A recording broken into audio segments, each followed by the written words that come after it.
새벽 기도를 인도하다 보면은 점점 기온이 이제 조금씩 떨어지는 것을 피부로 느끼게 됩니다. 여러분, 에어컨을 켜지 않은 이 본당의 온도가 몇 도인지 아십니까? 제가 지금까지 한 5년째인데 최고 온도가 33도입니다. 근데 엊그저께 31도로 떨어지고 이제 점점 떨어지고 있습니다. 여러분, 지금까지 또 무더위 가운데 신앙생활 하시는데 참 많이 수고하셨는데 조금만 더 힘을 내시면은 하나님께서 또 이 한반도에 머물고 있는 열대의 모든 것을 또 이렇게 지나가게 하시고, 또 우리들이 그토록 기다리던 선선한 그런 가을 날씨가 또 우리의 일상생활 가운데, 특별히 여러분의 메마른 그런 삶 가운데 올 줄로 믿습니다. 오늘 주시는 말씀 앞에 우리가 이런 시상을 가지고 말씀을 받는 것이 옳은 줄로 압니다. 히브리서 4장 12절 말씀, 하나님의 말씀은 살았고 운동력이 있어서 좌우에 낯선 어떤 것보다도 예리하여 혼과 영과 및 관절과 골수를 찔러 쪼이까지 하며 마음의 생각과 뜻을 감찰한다, 그렇게 말씀했는데, 오늘 이 자리에 함께 참여해서 말씀을 듣지만은 상황은 다 다릅니다. 상황은 다 다릅니다. 어떤 이는 육신적으로 연약한 이가 있고, 어떤 이는 삶적으로 또 궁핍한 이가 있고, 어떤 이는 마음적으로 상처받은 이들이 있고, 어떤 이는 또 영적으로 지금 의에 줄이고 목마른 자들이 있습니다. 상황은 다 다르지만은 히브리서 4장 12절에 기록된 말씀처럼 우리의 모든 부분을 충족시키는 그 하나님의 말씀의 역사가 오늘 이 자리에서 임하기를 주님의 이름으로 축원합니다. 자, 오늘은 예수님께서 인정한 믿음의 사람들 두 번째 시간입니다. 지난 주간에는 가버나움에 살고 있었던 한 백부장의 믿음에 대해서 함께 살펴보았습니다. 오늘은 귀신 들린, 흉악한 귀신 들린 어머니의 이야기를 해보려고 합니다. 사실 성경에 보면은 자녀의 문제, 특별히 사람이 손댈 수 없는 난치병, 불치병의 문제를 가지고 있었던 두 부모가 등장합니다. 하나는 마가복음 9장에 등장하는 바로 벙어리 귀신 들린 아이를 둔 아버지입니다. 그리고 오늘 본문에 등장하는 흉악한 귀신 들린 딸을 가진 바로 어머니입니다.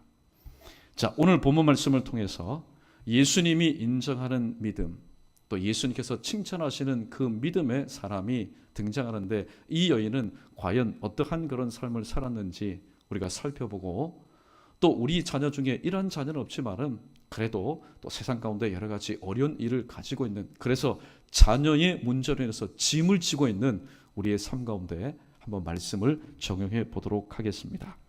먼저 21절 말씀을 보시면은 예수께서 거기서 나가사 두로와 시돈 지방으로 들어가셨다라고 말씀하고 있습니다. 드디어 예수님께서 갈릴리 지역을 벗어나서 이방 지역으로 나가서 하나님의 복음을 증가합니다. 특별히 이 본문 말씀에 보면은 두로와 시돈이라고 말씀하고 있습니다. 이는 복음의 주도권이 유대인에게서 바로 이방인에게로 주도권이 넘어가고 있다라는 사실을 말씀합니다. 물론 유대인들 중에도 예수님 옛자만 들어도 자다가도 뻘떡 일어나며 먼 거리 멀다 하지 않고 찾아와서 주님의 말씀을 듣고 병고침 받기도 하고 또 삶의 목적을 새로 잡은 사람들도 있습니다. 그러나 소위 말해서 예수님께서 그토록 품고자 하였던 바로 지도층의 사람들, 그것도 하나님을 가장 가까이에서 가장 잘 안다고 한 사람들은 예수님을 배척하고 예수님의 복음을 증거하지 않았습니다. 그 삶대로 살지 않았습니다. 그래서 예수님께서 발걸음을 옮기셔서 두로와 시돈 지역으로 가서 하나님의 말씀을 증거하시는 가운데 22절에 보니까 특별히 그 두로와 시돈 지역에서도 가장 천대받던 민족인, 가장 천대받던 족속인 한 가나안 여인이 예수님께 나와서 이렇게 소리 지릅니다. 주 다윗의 자손이여 나를 불쌍히 여기소서. 내 딸이 흉악하게 귀신 들렸나이다. 사실 오늘 23절 말씀에서 22절에서 오늘 이 여인이 간단하게 한 문장으로 자기의 처지와 또 말하지 못하는 자기 자신의 딸의 그 상황을 언급하였지만은 지금 이렇게 지낸 지가 몇 년이 됐는지 또 수십 년이 됐는지 우리는 알 길이 없습니다. 그러나 우리가 이 부르짖음을 통해서 알 수 있는 것은 너무나 절박한 가운데 있다라는 것을 우리는 발견하게 됩니다. 그런데 오늘 여기 본문에 보면은 마가복음 7장 26절에 보면은 이 여인은 바로 헬라인이요 수로보니게 족속의 여인이었다고 얘기하고 있습니다. 이 여인은 자신의 이 짐을 주님께 가지고 나왔습니다. 문제지요. 여러분, 특별히 다른 모든 것은 우리가 지나간다 할지라도 자녀와 관련된 그런 문제를 우리가 말씀을 통해서 잊게 되면은 괜히 눈시울이 붉어지게 되고 마음이 좀 조여집니다. 왜냐하면 부모된 자로서 자유로울 수가 없기 때문입니다. 그런데 오늘 본문의 이 가나안 여인은 그 문제를 누구에게도 공개하지 않았던 그 문제를 바로 그 지역에 들어오신 예수님께 가지고 나왔습니다. 딸을 데리고 나온 것이 아니라 바로 그 문제를 가지고 기도 제목 삼고 나왔습니다. 왜냐하면 이 여인에게는 예수님은 모든 인생의 질문에 대한 유일한 대답이시라는 다른 사람들은 깨닫지 못했던 그 확실한 믿음이 있었기 때문입니다. 예수님께 이렇게 말합니다. 주 다윗의 자손이여 나를 불쌍히 여기소서. 정말로 하나님께서 귀 기울여서 들으실 만한 기도 내용은 무엇일까요? 누가복음 18장에 등장하는 바리새인의 그 기도를 하나님께서 들으실까요? 주변에 있는 세리와 또 많은 유대인들은 바리새인의 기도, 나도 어떻게 하면 저 바리새인과 같이 기도할 수 있을까? 깔끔하게, 내용도 충실하게, 부족함이 없이 기도할 수 있을까? 그러나 정말로 주님께서, 하나님께서 들으실 만한 기도의 알찬 내용은 뭘까요? 그것은 바로 나를 불쌍히 여겨달라는 기도입니다. 누가복음 10장 33절 말씀에 보면은 오늘 강도 만난 자에 대한 이야기가 나오는데 33절에 보면은 그가 보고 불쌍히 여겼다고 얘기합니다. 강도 만난 자가 지금 시름시름 앓아 죽어가는 가운데 바로 사마리아인, 지나가던 사마리아인이 그를 보고 불쌍히 여겨 그의 모든 것을 치료해 줍니다. 또 누가복음 7장 13절 말씀 보면은 주께서 과부, 나인 성에 있는 한 과부를 보시고 불쌍히 여기사 그의 아들을 살려주신 사건이 나옵니다.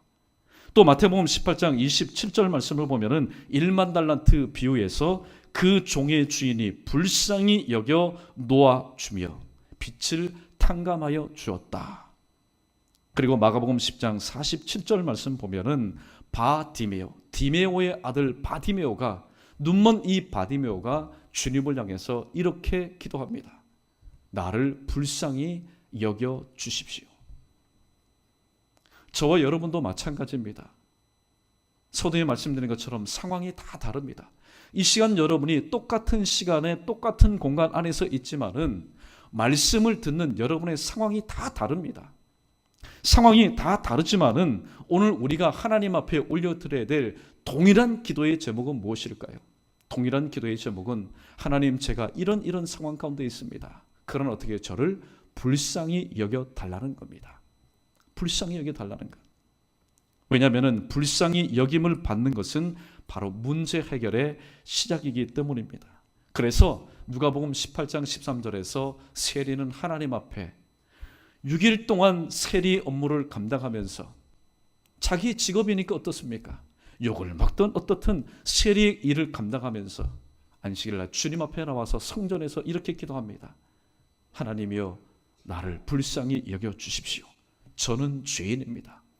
그 죄인이라는 것은 유대인들이 삿대질하고 매국노라고 지칭해서 죄인인 것도 있지만은 하나님의 은혜, 하나님의 불쌍히 여기심이 아니면은 오늘도 살아갈 수 없는 하나님 앞에서의 죄인이기 때문에 그 죄를 씻어줄 수 있는 분은 오직 하나님밖에 없다는 사실을 깨달았어. 오늘도 하나님 앞에 나를 불쌍히 여겨주옵소서. 주님께서 두 사람의 기도를 들었습니다. 사람들은 말합니다. 세리, 아예 기도 내용도 듣지 않습니다. 왜냐하면 세리에 대한 부정적인 이미지가 있기 때문에 세리는 어떠한 기도를 드린다 할지라도 하나님께서 듣지 아니하실 거야. 반면에 바리새인은 거룩한 랍비요 스승이기 때문에 그 랍비가 드리는 기도는 하나님께서 들어주실 것이라고 사람들은 생각하는 와중에 그 기도를 들으신 예수님은 누구의 손을 들어주셨습니까? 바리새인이 아니라 나를 불쌍히 여겨달라. 예수님께서 지나가시다가 그토록 듣고 싶어하는 바로 음성을 들었습니다. 그래서 세리의 손을 들어주신 것을 우리는 압니다. 그러므로 우리는 기도할 때에 많은 다양한 기도 제목이 있을 겁니다. 조금 전에도 권사님 기도했지만은 또 여름 사역 막바지에 청년부를 위해서, 사랑교구를 위해서, 또 대입시를 앞두고 있는 자녀를 위해서, 또 여러 모양의 환우들, 또 어려움 중에 있는 성도의 회복을 위해서 기도하는 것 참 옳습니다. 그러나 이 모든 것들도요, 하나님의 불쌍히 여기심과 하나님의 긍휼히 여기심을 받지 않는다면은 그것은 상달되는, 올라가는 기도는 될지는 몰라도 하달되는, 응답되는 기도가 되지 못하기 때문에 오늘도 기도의 서두에든지 기도 중간중간이든지 기도의 마침이든지 간에 우리는 하나님 앞에 이렇게 기도할 수 있어야 됩니다. 우리 크게 한번 기도하는 심정으로 우리 따라해 보겠습니다. 하나님이여, 나를 불쌍히 여겨 주옵소서. 이렇게 기도할 수 있는 저와 여러분, 우리 모두 되기를 주님의 이름으로 축원합니다. 계속해서 23절 보니까 예수께서는 한 말씀도 대답하지 아니하시니, 한 말씀도 대답하지 아니하시니. 오늘 이 가난한 여자는 지금 속이 타들어가는 겁니다. 비록 유대인은 아니었지만은 또 두로와 시돈 가장 천대받는 그 족속이었지만은 여러분, 아무리 멀리 있다 한다 할지라도 그 마음 가운데 간절함이 있는 사람은 어떻습니까? 귀가 왜 그렇게 밝은지 모릅니다. 우물도 누가 팝니까? 우물 절대로요, 목마르지 않는 사람은 우물 파지 않습니다. 누가 우물 팝니까? 목마른 사람이 우물 파는 겁니다. 예수님께서 그 증인에 들어오셨다. 야, 이게 하나님께서 오늘 나를, 그리고 흉악한 귀신 들린 내 딸을 구원하시기 위한 하나님께서 주신 바로 저의 기회요 은혜구나. 그래서 주님 앞에 심적게 입을 열어서 여러분 부르짖지 않았습니까? 주 다윗의 자손이여, 나를 불쌍히 여겨 주십시오. 내 딸이 흉악히 귀신이 들렸습니다. 여러분, 유대인도 유대인 여자가 유대인 남자에게 이런 기도의 부탁을 공개적인 석상에서 하는 것이 참 어렵습니다. 그런데 가장 천대받는 그 민족, 그것도 이방인 여인이 예수님에게, 그것도 유대인 남자에게 이렇게 간청할 수 있다는 것은 그 당시의 사상과 그 당시의 풍습으로 봐서는 여러분 너무나도 충격적이고 파격적인 일이었습니다. 그런데 그렇게 간절히 부르짖는 이 수로보니게 여인, 가장 천대받았던 이 여인에게 대한 예수님의 태도는 어떻습니까? 한 말씀도 하지 아니하십니다. 아, 예수님께서는 뜻이 없는구나. 제자들이 이제 가세를 합니다. 와서 청하여 말하되 그 여자가 우리 뒤에서 소리를 지르니 그를 보내십시오. 예. 왜 자꾸만 저렇게 소리를 지르게 합니까? 보내십시오. 문전박대 당한 겁니다. 여러분, 문전박대 당해보신 적이 있습니까? 물론 사회생활 하신 분들은 문전박대 수없이도 당해봤을 겁니다. 곰곰이 생각해 보니까 저도 문전박대 당한 그런 기억이 있더라고요. 좀 삶이 어려워서, 뭐 제가 어려웠겠습니까? 부모님이 삶이 어려웠지요. 그래서 철이 좀 뒤늦게 들어서, 야, 내가 이래서는 안 되겠다. 나가서 좀 일을 해서 가정에 조금이라도 보탬이 되었으면 좋겠다. 지인의 소개를 받았습니다. 지인의 소개를 받아서 나가서 아르바이트 딱 1년만 하자. 1년만 하자. 왜냐하면 거기에 심취하다가 또 잘못된 길로 빠지면 안 되니까. 그래서 요새 말하는 대행업체, 분양 대행업체에 제가 취업 아닌 취업을 했습니다. 여러분, 사람이 그렇지 않습니까? 막노동판이나 이런 데 가면은요, 사실 옷도 마찬가지고 모든 모습이 비슷비슷하기 때문에 내가 그 일을 해도 자존심이란 게 뭐가 있습니까? 그저 내가 열심히 땀 흘리고 수고하면은 그 하루의 일당을 내가 정직하게 받는 것이기 때문에. 그런데 그 업은요, 일단 옷부터 양복을 입어야 됩니다. 그 다음에 깨끗한 와이셔츠에 단정한 넥타이, 반짝반짝 빛나는 구두를 신어야 됩니다. 왜냐하면은 대하는 사람들이 전부 다 변호사, 또 판사, 검사였기 때문에. 그래서 처음에는 바로 선임이 같이 데리고 갑니다. 자, 가가지고 혹시 이래 해도 너무 실망하지 마세요. 아, 그래요? 처음에 갔는데 여러분 얼마나 삭막한지 아십니까? 사무실의 사람들이 10명에서도 누구 하나 고개를 들어서 사람 맞는 거 확인을 하지 않습니다. 확인하지 않습니다. 순전하게 처음에는 야, 이런 사람 다 봤나? 그런 사람이 있습니다. 예. 왜냐하면 자기 업무 시간에 그것도 예약하지도 않고 문을 두드렸기 때문에, 내 필요에 따라 문을 두드렸기 때문에, 그렇게 몇 달 지난 뒤에 이제 좀 익숙해서 이제 혼자 나가서 팜플렛을 들고 이제 광고하기 시작합니다. 그래도 어디서 오셨습니까? 왜냐하면 깔끔하게 입고 왔으니까. 혹시 법적인 조문을 하기 위해서 왔는지, 어디서 오셨습니까? 무슨 일 때문에 왔습니까? 그런데요, 정말로 기분 상한 일이 뭐냐면은 위아래를 한번 스캔합니다. 쭉 훑어보면서 아무 말도 하지 않고 들어갈 때에, 여러분 오늘 본문에 등장하는 가나안 여인은 그보다 더한 일이었을 겁니다. 분명히 자신의 상황을 정확하게 얘기했습니다. 나는 지금 이러한 상황 가운데 있습니다. 그래서 주님이 누구신 줄로 알고 주님께 왔는데 예수님께서는 한 말씀도 대답하지 않습니다.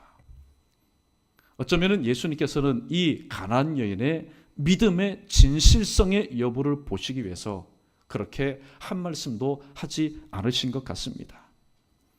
그런데 예수님께서 드디어 입을 열어서 24절에서 이렇게 말씀하시는데, 오늘 이 가나안 여인에게는 전혀 도움이 되지 않는 말씀을 하고 있습니다. 24절 말씀 우리 함께 읽어보겠습니다. 시작. 예수께서 대답하여 이르시되 나는 이스라엘 집에 잃어버린 양 외에는 다른 데로 보내심을 받지 아니하였노라 하시니. 아멘. 예수님께서 하시는 말씀이 왜 구절구절 가슴을 콕콕 찌르는지 모릅니다. 나는 이스라엘 집 외에, 집에 잃어버린 양 외에는 다른 데로 보내심을 받지 아니하였노라.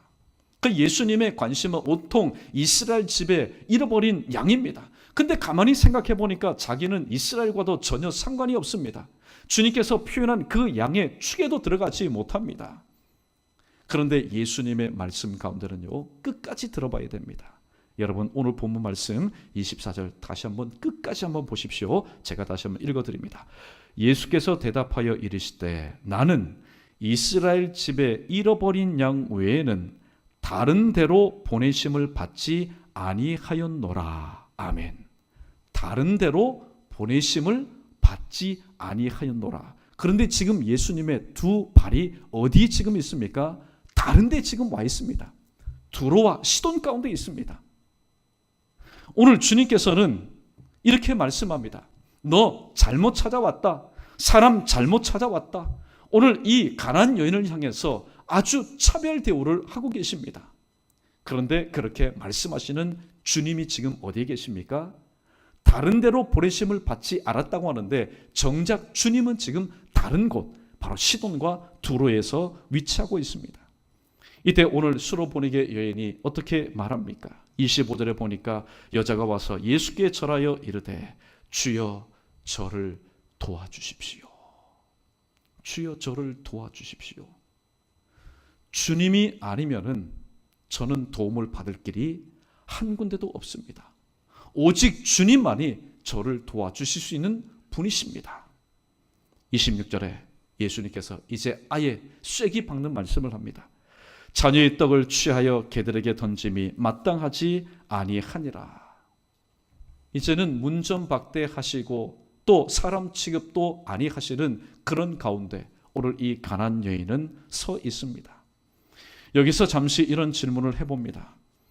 우리도 신앙생활하다 보면은 그런 경우가 있지 않습니까? 기도했는데 대번에 응답받습니다. 얼마나 신날까요? 무엇인가를 구했는데 하나님께서 사람의 손을 통해서, 환경을 통해서 꼭꼭 치워주십니다. 얼마나 감사한 하나님, 좋으신 하나님인지 모릅니다. 그러나 그런 일들은 일생을 따져서, 기도의 숫자를 따져서 그런 일들은 한두 번 있을까 말까입니다. 상황은 점점 악화되어 가고 있습니다. 분명히 응답해 주실 주님께서 자꾸만 말씀도 하지 아니하시고 또 말씀을 하셔도 차별하시고 또 나를 사람 취급을 하지 않습니다. 상황이 점점 악화되어 가고 있습니다. 상황이 악화되어 가고 있다는 것은 무엇을 의미할까요? 기도의 응답이 점점 답답하게, 막막하게, 갑갑하게 지연되고 있다는 겁니다. 그러면 하나님께서는 예레미야 애가 3장 33절에서 하나님께서 인생으로 하여금 고생하고 수고하게 하심이 본심이 아니라고 말씀하셨는데, 왜 하나님께서 내가 지금 처해 있는 상황을 더욱더 악화되게 만드시고 동시에 기도의 응답을 지연시키는가? 여러분, 왜 그렇게 하실까요? 여러분은 그 답을 아십니까? 답을 알지 못하면요, 우리는 복음송의 가사 내용처럼 왜 내게만 이런 일들이 있냐고 우리는 불평하고 원망하고 한숨만 지을 수밖에 없습니다. 그래서 성경 말씀을 찾아보니까 욥기서 23장 10절 말씀에 이런 말씀이 있습니다. 자, 이 말씀은 자막 안 띄워도 우리 성도들은 다 아시죠? 자, 나의 가는 길을, 자, 함께 읽어봅니다. 시작. 나의 가는 길을 그가 아시나니 그가 나를 단련하신 후에, 연단하신 후에 내가 순금같이 정금같이 나아오리다. 할렐루야. 그러니까 이 뜻을 우리가 알지 못하면은, 여러분, 목사라고 해서 여러분 담대한 믿음 끝까지 가는 것 아닙니다. 하나님의 말씀의 뜻이 무엇인지를 깨닫지 못하면은 가장 크게, 가장 실망하고 가장 낙심할 사람이 누굴까요? 바로 본인입니다. 접니다. 그러나 하나님께서 우리 모두에게 하나님의 말씀을 주셨는데, 어떨 때는 오늘 본문 말씀처럼 예수님이 앞에 계십니다. 없는 게 아니에요. 예수님이 바로 앞에 계시면서도 상황은 점점 악화되고, 또 상황이 악화되면서 기도의 응답은 점점 멀어질 때에 도대체 왜 나에게 이런 일이 있느냐고. 그런데 하나님의 말씀을 보니 나의 가는 길을, 그 길 가운데는 답답하고 막막하고 컬컬하고 갑갑한 길이 있을 겁니다. 그러나 나의 가는 길을 누가 아신다고요? 그가 아시나니. 내가 내 자신의 답답함을 아는 것보다, 내가 내 자신의 필요를 아는 것보다, 내가 내 자신의 부족함을 아는 것보다, 내가 내 자신의 연약함을 아는 것보다 더 내 자신을 잘 아시는 하나님께서 나를 어떻게 하신 후에요? 단련하신 후에. 단련이라는 게 뭡니까? 연단이라는 게 뭡니까? 재련한다는 겁니다. 재련의 목적이 뭡니까? 불순물을 쭉쭉쭉쭉 빼는 겁니다. 단 1%라도 하나님께서 보실 때 역사하실 만한 그 믿음 가운데 하자가 있는 부분이 있다면 빼기 위해서. 그래서 순전한 믿음, 정금 같은 믿음, 바로 순금 같은 믿음의 소유자로 나를 어떻게 해요? 연단하시기 위해서 하나님께서는 때로 내가 감당키 너무나도 힘들고 어려운 상황들을 일시적으로 우리의 삶 가운데 허락하신다는 사실입니다. 그래서 오늘 본문 말씀에서 가나안 여인은 25절에서 다시 한번 힘겹게 온 마음을 다해서 입을 열어 주님 앞에 이렇게 부르짖습니다. 여자가 와서 예수께 절하며 이르되 주여 저를 도우소서. 끝까지 도움의 손길을 놓치지 않았습니다. 그런데 눈여겨보아야 될 부분은 25절에 예수께 절하며 라는 부분이 나옵니다. 절하며, 무릎을 꿇고 절합니다. 그런데 원문에 보니까 계속해서 주님께서 응답하실 때까지 계속해서 절하며 주여 나를 도우소서라고 기도하고 있다는 사실입니다.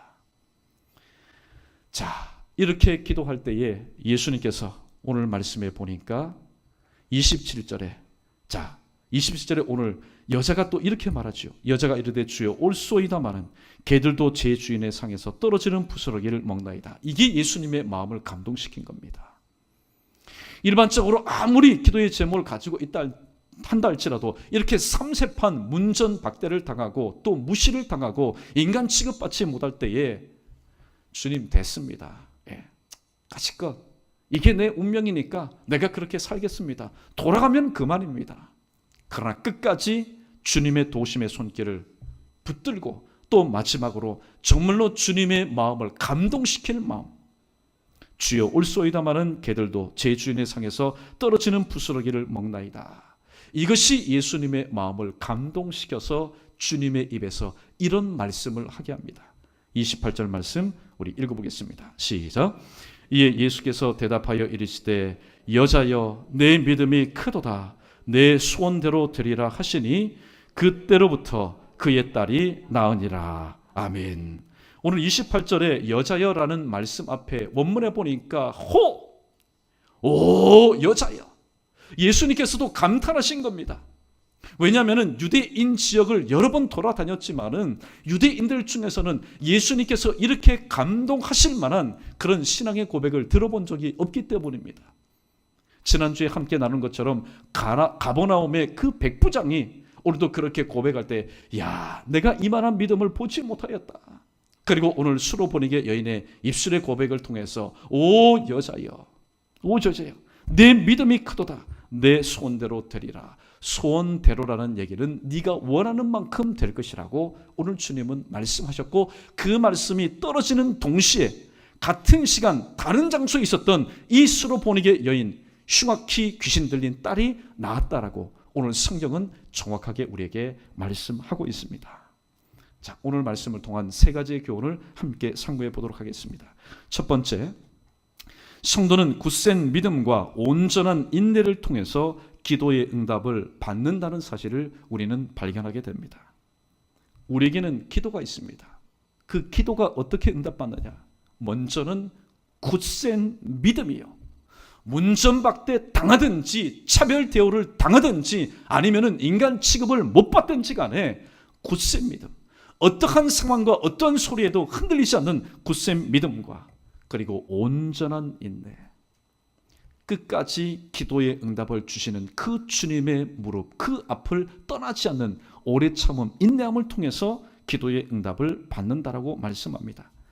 히브리서 10장 36절 말씀에 이를 보충하는 말씀이 있습니다. 너희에게 인내가 필요함은 너희가 하나님의 뜻을 행한 후에 약속하신 것을 받기 위함이다. 왜 우리에게 인내가 필요하냐? 인내의 필요성에 대해서 말씀하고 있습니다. 우리가 잘 알고 있는 누가복음 18장에 보면은 한 과부의 기도가 나오지 않습니까? 한 도시에 매우 불의한 재판장이 있습니다. 그는 하나님을 두려워하지 않습니다. 그런데 끝내 이 과부의 기도를 들어줄 수밖에 없었던 것은 끈질기게 와서 자기 자신을 괴롭혔기 때문입니다. 그래서 7절 말씀에 보면은 하나님께서 그 밤낮 부르짖는 택하신 자들의 원함을 풀어주지 아니하시겠느냐, 또한 오래 참으시겠느냐, 그렇게 말씀합니다. 그러므로 오늘도 기도의 제목을 가지고 있는 저로부터 우리 모두는 먼저는 굳센 믿음이 있어야 됩니다. 여러분, 사실 그렇지 않습니까? 기도 제목을 가지고 있는 사람이 믿음 없이 어떻게 기도할 수 있겠습니까? 그러므로 첫 번째는 굳센 믿음. 다시 한번 리마인드 해드립니다. 문전박대를 당하든지 차별 대우를 당하든지 아니면은 사람 취급받지 못하는 상황 가운데 있다 할지라도 오늘 또 절대로 그러한 상황과 소리 소문에 의해서 흔들리지 않는 굳센 믿음, 그리고 이 믿음이 믿음의 역사와 믿음의 열매로 나타나기 위해서는 바로 온전한 인내를 이룰 수 있어야 되겠다. 하나님께서 내게 복을 주실 때는 하나님 앞에 기도합니다. 찬양합니다. 신앙생활 잘합니다. 그런데 하나님께서 나의 기도를 응답하여 주지 않으면 삐져가지고 섭섭이가 나의 삶 가운데 찾아와서 기도하지 않고 찬양하지 않고 예배도 드리지 않고 헌신도 하지 않는 조건적인 그런 신앙생활을 하면 또 하나님께서 그러한 사람의 기도를 응답해 주지 않습니다. 여러분, 저에게도 숙제요, 여러분에게도 숙제입니다. 한번 그렇게 순종해 보십시오. 오늘 새벽의 말씀이 바로 그겁니다. 순종. 하나님께서 어떤 상황을 주신 간에 내게 기도할 수 있는 믿음을 주셨다면 이 기도의 응답을 받을 수 있도록 온전한 인내를 이룰 수 있도록 하나님 나에게도 오래 참음의 성령의 네 번째 열매 아닙니까? 오래 참음의 은혜를 허락해달라고 우리는 또한 하나님 앞에 그렇게 간구할 수 있어야 됩니다. 아무쪼록 오늘도 여러분의 굳센 믿음과 또 온전한 인내를 통해서 하나님께서 하신 여러 가지 각종 기도의 제목이 응답되는 귀한 은혜를 체험하는 우리 모두 되기를 주님의 이름으로 축원합니다. 두 번째, 하나님께서는 경건한 자에게, 겸손한 자에게 은혜와 구원을 베풀어 주신다라고 말씀합니다. 욥기서 22장 29절에 보면은 하나님은 겸손한 자를 구원하시리라. 잠언 3장 33절에 보면은 진실로 그는 거만한 자를 버리시고 또 겸손한 자에게 은혜를 베푸신다 말씀하고 있습니다. 우리가 잘 알고 있는 베드로전서 5장 5절 말씀, 하나님은 교만한 자를 대적하시되 겸손한 자에게 은혜를 주신다고 말씀합니다. 그런데 우리가 여기서 또 한 가지 조금 더 깊이 생각해 보아야 될 것은, 겸손한 자가 하나님 앞에 무엇을 드립니까? 기도를 올려드립니다. 그런데 겸손한 자에게 응답하여 주신다 말씀하지 않고 겸손한 자에게 무엇을 주신다고요? 은혜를 주신다고 말씀하고 있습니다. 그래서 여러분, 기도하는 자가 하나님 앞에 불쌍히 여김을 받아야 될 이유가 바로 여기에 있는 겁니다. 먼저는 불쌍히 여김을 받는 것, 그게 바로 은혜입니다. 저와 여러분, 우리 모두는 하나님의 불쌍히 여김, 긍휼히 여김을 받을 존재가 아니었습니다. 그러나 하나님께서 일방적으로 불강력적인 은혜를 우리에게 베풀어 주셔서 우리로 하여금 신앙생활을 하게 하시고 여러 가지 많은 어려움이 있을 때마다 마태복음 7장 7절 말씀을 붙잡고 구하라, 찾으라, 두드리라. 그럼 너에게 주실 것이요, 얻을 것이요, 찾을 것이요, 문이 열릴 것이라고 주님 말씀하셨습니다. 그러므로 저와 여러분, 우리 모두는 맞다, 하나님께서는 바로 겸손한 자에게 은혜와 구원을 베풀어 주시는 분이구나. 은혜와 구원을 베풀어 주시는 분이구나. 오늘 본문 말씀에 가나안 여인을 한번 보십시오. 가나안 여인은요, 초창기 예수님께 세 가지의 완전한 무시를 당했습니다. 그럼에도 불구하고 그의 진솔된 신앙의 고백을 통해서 오늘 28절 말씀에 여자여 내 믿음이 크도다, 내 소원대로 되리라. 주님께서 이 여인과 이렇게 말씀하신 것은 그 여인을 불쌍히 여겼다는 증거요, 그 여인에게 은혜를 주셨다는 증거인데, 은혜는 무엇입니까? 바로 병 고침 받을 만한, 치유받을 만한 은혜를 하나님께서 주셨음을 의미하고 있습니다. 그러므로 저와 여러분, 우리 모두는 하나님의 은혜와 구원이 필요한 우리 모두는 하나님께서 또 필요로 하시고 하나님께서 기뻐하시는 바로 겸손한 자. 사실 겸손한 자는 뭡니까? 그냥 성격만 온순하고, 때로는 어떻게 해요? 그냥 무슨 말씀이 간에 노 한번 하지 않고 예예 하는 사람, 그런 사람만을 겸손한 사람이라고 얘기하지 않습니다. 성경에 보면은 성격이 왈가닥도 있었습니다. 예, 불같은 성격의 사람들도 있었습니다. 그러나 하나님 아버지의 뜻이라면은, 그것이 하나님의 말씀이라면은 내 모든 것을 내려놓고 하나님의 뜻대로 살아갔던 사람들, 바로 이러한 사람들이 겸손한 자였습니다. 하나님은 그런 겸손한 자에게 은혜와 구원을 베풀어 주신다고 말씀했는데, 이 말씀이 오늘 본문의 가나안 여인에게만 주어지는 복된 말씀이 아니라 오늘 이 자리에서 함께 말씀으로 하나 된 저와 여러분에게도 주시는 하나님의 귀한 은혜의 말씀 되기를 주님의 이름으로 축원합니다. 마지막 세 번째입니다. 실질적인 문제를 오늘 성경은 우리에게 교훈합니다. 예수님은 자기의 짐을 내려놓는 자에게 평안과 안식을 주신다라고 말씀하고 있습니다. 오늘 저와 여러분 중에 이런 분이 있습니까? 분명히 우리 모두에게는 육적인 짐, 또 심적인 짐, 영적인 짐보따리를 가지고 나왔을 겁니다. 기도하고 있다는 것이 바로 이것입니다. 그런데 오늘 말씀을 듣고 예, 맞습니다. 주님은 자신의 짐을 내려놓은 자에게 평안과 안식을 주십니다. 오늘 그 말씀에 영적으로 동의하고 아멘 하면서도 주기도문 끝난 뒤에 머리에 보니까 뭘 이고 갑니다. 손에 보니까 무슨 보따리를 또 쥐고 가는 겁니다. 또 어깨에 보니까 어떻게 해요? 옆구리에 보니까 뭘 자꾸만 끼고 가는 거예요. 자세히 보니까 예배 드리기 전에 가지고 나왔던 짐보따리를 또 그대로 가지고 나가는 경우가 있다는 겁니다. 이것은 말씀을 제대로 전하고 들은 자의 참된 모습이 아닙니다. 비록 들어오기 전에는 눈에 보이지 않는 짐보따리 이고 짊어지고 어깨에 메고 껴안고 질질 끌고 나왔다 할지라도 오늘 세 번째 주시는 말씀, 예수님은 어떤 분이시냐? 예수님은 수고하는 자신의 모든 짐을 내려놓는 자에게 평안과 안식을 주시는 주님이시라는 사실에 대해서 우리가 확실하게 아멘하였다면 여러분 내려놓으십시오. 내려놓기를 주님의 이름으로 축원합니다. 주님은 짐이 많아서, 짐의 무게가 많아서, 내 창고가 너무나 좁아서 너희 연예교회 이제 제발 좀 갖고 오지 마, 여러분 그렇게 하신 적이 한 번도 없습니다.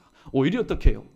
짐을 가지고 맡긴다는 것은 무엇을 인정하는 겁니까? 하나님의 하나님 되심을 인정하는 것입니다. 야, 드디어 네가 나를 인정하는구나. 그래서 마태복음 11장 28절 말씀, 마태복음 11장 28절에서 오늘 예수님께서는 수고하고 무거운 짐진 자들에게 이렇게 말합니다. 우리 자막 함께 읽어봅니다. 시작. 수고하고 무거운 짐진 자들아 다 내게로 오라. 내가 너희를 쉬게 하리라. 아멘. 만약에 예수님께서 제자들에게 하셨던 이 말씀을 오늘 또 그 현장 가운데서 수로보니게 여인, 이 가난한 여인이 들었다면 진실로 그 말씀은 누구에게 하시는 말씀입니다. 나에게 하시는 말씀입니다. 일평생 동안 이 말씀을 붙잡고 그녀는 살아갔을 겁니다. 저는 이 표현을 즐겨 사용합니다. 특별히 짐과 관련돼서 말과 노새가 있는데 말은 좀 약삭 빠릅니다. 노새는 좀 머리숙해요. 그래서 똑같은 무게, 어떤 무게요? 똑같은 무게의 짐을 앞에다 두었습니다. 하나는 소금 보따리요, 하나는 솜 보따리입니다. 근데 이 말은 약삭 빠르기 때문에 야, 내가 무엇을 졌다가는 소금 보따리를 졌다가는 내가 어떻게 해요? 죽겠다. 그래서 솜 보따리를 자원해서 짊어졌습니다. 그러니까 이 노새는 어리숙해서 말이 먼저 선택권을 가졌으니까 이제는 어떻게 해요? 선택에 여유가 없는 겁니다. 그래서 묵직한 소금 보따리를 낑낑낑낑 대고 짊어졌습니다. 그래서 주인이 쭉 이끄는 가운데 보니까 떼약볕 가운데 길을 걸어갈 때는 너무나 힘들었습니다. 똑같은 무게인데 사람도 그렇지 않습니까? 생각할 때 야, 내가 고철덩어리 10kg를 지고 간다. 근데 금덩어리 24K 10kg를 지고 간다. 사람이요, 기분이 틀리는 겁니다. 그런데 가다가 강을 만나게 되었습니다. 강을 만나게 되었습니다. 말은 어떻게 됐을까요? 강 속으로 한 발자국 한 발자국 가다 보니까 어떻게 됩니까? 가벼웠던 솜 보따리가 점점 무거워지게 된 겁니다. 결국엔 강에 빠져 죽어버렸습니다. 그러나 어리숙한 이 노새, 그냥 주인이 시키는 대로 선택의 여지가 없기 때문에 그냥 순종하는 마음으로 지고 가다가 강 속으로 한 발자국 한 발자국 가니까 느낌이 기분이 좋습니다. 느낌이 뭔가가 어떻게 자꾸만 덜어지는 것 같습니다. 왜냐하면 물의 소금이 점점 녹아졌기 때문입니다. 우리가 하나님 앞에 짐을 맡기는 것도 마치 이와 같지 않을까요? 내가 짊어지고 있으면 그것이 솜보따리든 솜보따리든 그것이 철덩어리든 금덩어리든 내가 짊어지고 있으면 감당하기가 너무나 힘듭니다. 그러나 주님은 오늘 세상에 수고하고 무거운 짐, 육체적인 질병 혹은 마음의 상처, 영적인 모든 어려움, 그 짐들을 지고 있는 우리에게 이렇게 말씀합니다. 다 어떻게 해요? 내게로 오라. 내가 너희를 쉬게 하리라. 주님 말씀하였습니다. 오늘 이 말씀대로 수로보니게 여인은 자신이 지금까지 자신만이, 다른 사람은 질 수 없습니다. 자신만이 하나님께서 자신에게 맡겨주신 그 딸의 짐을 짊어지고 있다가 주님께서 지경에 들어오셨다는 소식을 듣고 인생 일대에 이제는 가시면은 다시는 오지 않을 주님과 만나게 되었고, 그 주님 앞에 문전박대 당하고 차별당하고 또 인간 취급받지 못했지만은 이 주님만이 나의 이 문제를 해결해 주실 수 있는 유일한 분이심을 끝까지 믿고 그 주님께 맡겨드릴 때에 예수님께서 말씀하신 것처럼 수고하고 무거운 짐진 자들아 다 내게로 오라. 내가 너희를 쉬게 하리라는 마태복음 18장 28절에 바로 빛나는 주인공이 되었다라고 성경은 말씀하고 있습니다. 오늘 저는 여러분에게 마지막 이 선물의 말씀을 드리도록 하겠습니다. 시편 39편 7절 말씀, 우리 자막 준비되어 있습니다. 내게 주시는 말씀인 줄 믿고 우리 크게 읽어보겠습니다. 시작. 주여, 이제 내가 무엇을 하리까? 나의 소망은 주께 있나이다. 아멘. 주여, 이제 내가 무엇을 바라겠습니까? 시편 기자는요, 세상의 방법이 이제 다 끊어진 겁니다. 다 끊어진 겁니다. 주여, 이제 내가 무엇을 더 이상 바라겠습니까? 내가 더 이상 무슨 수고를 하겠습니까? 내가 더 이상 이를 위해서 무슨 발품을 팔겠습니까? 아닙니다. 깨달았습니다. 나의 소망은 오직 주님께 있다는 사실을 내가 깨달았습니다. 여러분 아직까지도 짐 지고 있는 것들이 있다면은 용기를 내십시오. 여러분 그 짐 사람에게 맡기면은요 처음에는 그럴 겁니다. 아이고 그래 가지고 와, 내가 대신 짊어져 줄게. 그러나 그렇게 말한 사람 짐이 없는 사람이 아닙니다. 우리가 볼 때는 평안하고 우리가 볼 때는 아무런 근심 걱정 없는 사람 같지만은 오늘 이 땅에 온 인생은 수고와 슬픔이 바로 인생의 전부인 모습을 볼 때에 사람은 잠시 맡아두어도요 아이고 자네 이제 내가 더 이상 못 맡겠네, 자네가 다시 가지고 가게. 내가 맡겼다가 다시 맡으면요 그 짐의 무게는 더 크다는 사실을 우리는 다시 한번 깨달아야 됩니다. 그러므로 내가 일단 맡길 때 다시 나의 손, 나의 삶 가운데 되돌려 주지 않고 오히려 짐을 변하여 기도에 응답시키시는 그 주님을 오늘도 저와 여러분의 산수망 삼으시고 오늘도 수로보니게 여인처럼 주님께서 인정하시는 믿음의 소유자, 주님께서 칭찬하시는 그런 믿음의 소유자, 바로 저와 여러분 우리 모두가 되어야 될 것입니다. 오늘 성경은 우리에게 두 가지 질문합니다. 오늘 연희교회 성도 여러분, 너희는 하나님께서 인정하실 만한 믿음의 소유자냐? 또 하나님께서 칭찬하실 만한 믿음의 소유자냐? 두 번째, 그 믿음을 가지고 범사에 살아가느냐? 오늘 이렇게 우리에게 질문합니다. 그 주님의 말씀의 질문 앞에 오늘도 부끄럽지 않는 그런 삶을 마태복음 8장에 등장하는 바로 가버나움의 백부장처럼, 그리고 오늘 본문에 등장하는 가장 천대받았던 바로 가나안 여인 수로보니게 여인처럼 주님께서 인정하시고 칭찬하실 만한 그런 믿음의 부유한 자로 다시 한번 말씀을 통하여서 또 하나님께서 하신 삶을 통해서 다시 한번 다듬어지며 다시 한번 회복되는 그런 귀한 역사가 일어나기를 주님의 이름으로 간절히 축원합니다.